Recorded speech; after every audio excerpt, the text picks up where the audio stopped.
Today I'm going to show you how to make these old-fashioned, rich and chewy butterscotch caramels. If you're terrible at gift ideas like I am, I can tell you firsthand that you can never go wrong with homemade candy, especially when they're made with wholesome ingredients like fresh cream and butter. And if you thought you needed fancy equipment to make candies like this, I'm going to show you how to make these without once cracking out my candy thermometer. I promise. I first made this recipe when I was 12 years old, and I struggled for years because I would either make them too hard or too soft. But with the techniques I've learned since then, now every single batch of caramel I make turns out perfectly chewy every single time.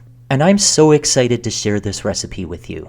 We're going to start off with some heavy cream, and this old recipe calls for 2 cups, which is 500 milliliters. You can see here that we're a few milliliters short, but I've been making this recipe with this amount of cream for all these years, and they always turn out great. The recipe says to heat up the cream until it's lukewarm, so I'm going to add it to this little saucepan and take it to the stove behind me and do that. Meanwhile, we're going to make our actual caramels in this big pot, and you want to choose something that has a good heavy or insulated bottom so the caramel doesn't burn while it cooks.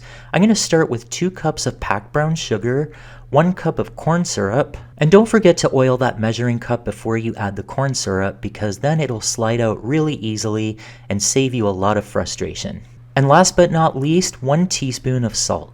I'm going to bring this to a boil over medium heat, and it's really important to stir it constantly as it comes to a boil. This is a really common step when you make all kinds of candies, and the reason for this is you want that sugar to dissolve completely. If you don't stir it constantly, you'll run the risk of some of that sugar remaining granular and your caramels will have a little bit of a crunchy texture, which is what you don't want.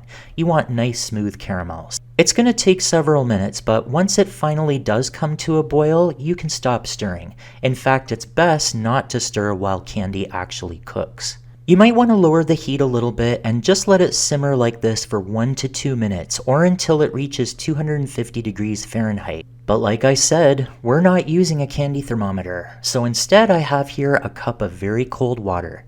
This is basically going to be our candy thermometer throughout the whole recipe. Drop a little bit of the caramel into the water and it's going to form a little ball. 250 degrees should form a firm ball, but I can see that my ball is very hard, and if that happens to you, don't panic. Your caramel is not ruined.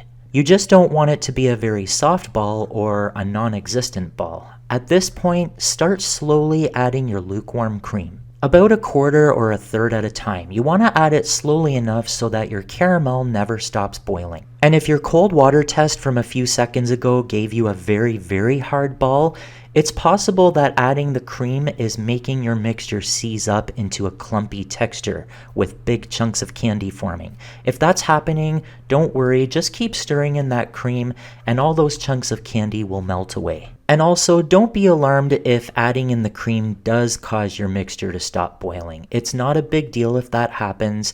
Just wait a few minutes or even a few seconds and it will come back very quickly.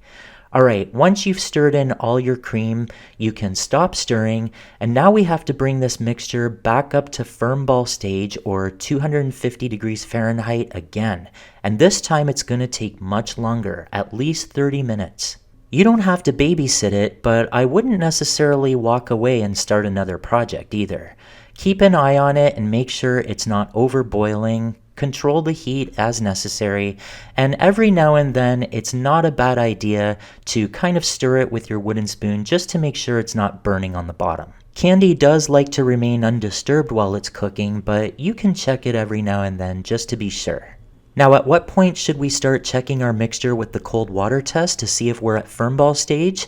I would start at the 25-minute mark. So get yourself a fresh cup of very cold water and add a little drop of your caramel mixture into it. And let it sit in the cold water for a few seconds so it cools completely.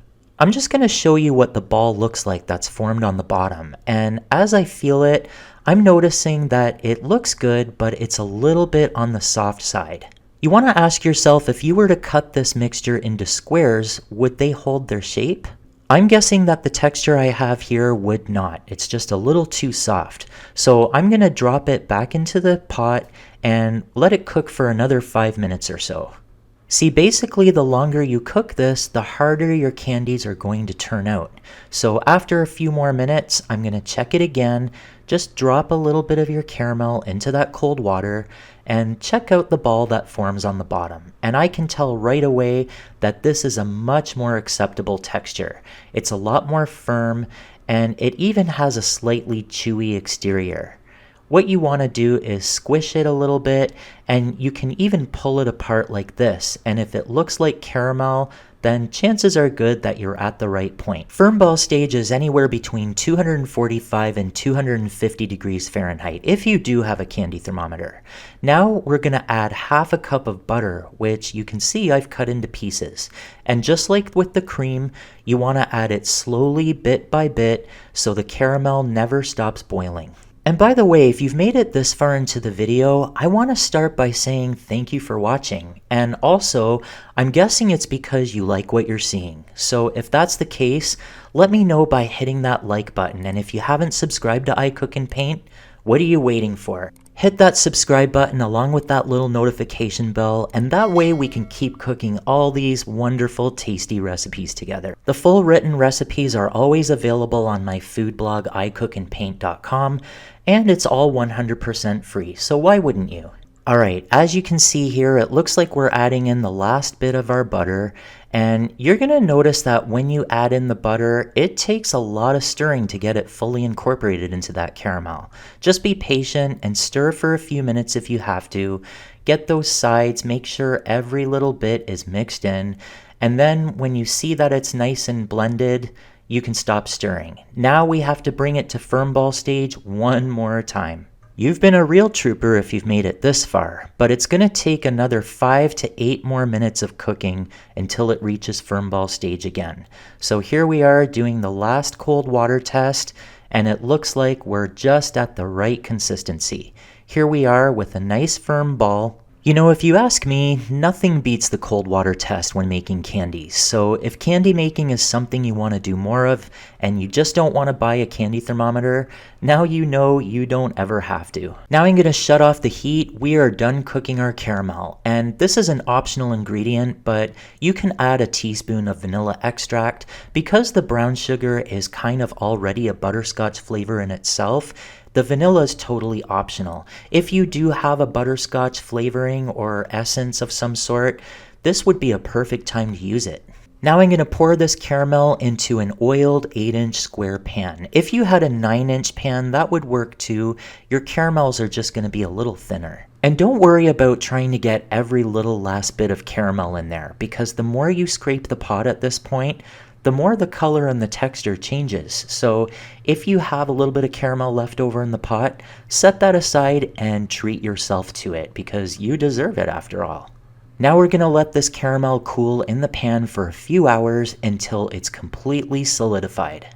And depending on how cool your house is, it might even be less time. And if you get a little bit of film on the top, don't worry about it. That's just a little bit of the butter that didn't get fully mixed in. Now to get this out of the pan, we need to loosen the edges with a knife. So just run your knife along the edges of the caramel like this. And do remember that I did oil this pan before pouring the caramel in. If you pour the caramel into an ungreased pan, you're very likely going to have a very hard time getting it out. I'm pretty sure you could also line the pan with parchment paper if you wanted to, but that's not something I normally do, so don't mark my words. But if you've oiled your pan nicely and you've loosened the edges, then your caramel slab should pop out of the pan no problem. And look at how good that looks. Now you just need to take a really sharp knife and cut your caramel into as many squares as you like. I always like to go for 64.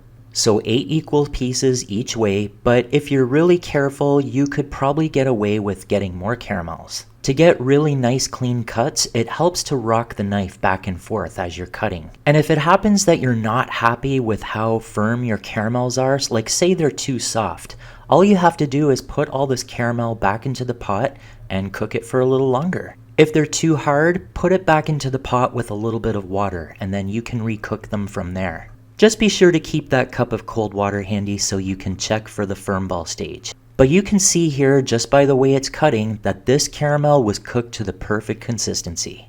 And if only I knew all these tricks when I was younger. I remember my friends and I used to eat my failed batches of caramel by microwaving them because they were too hard. But I don't have that problem anymore, and hopefully this video will save you from ever dealing with that. I mean, just look at how gorgeous this candy turned out.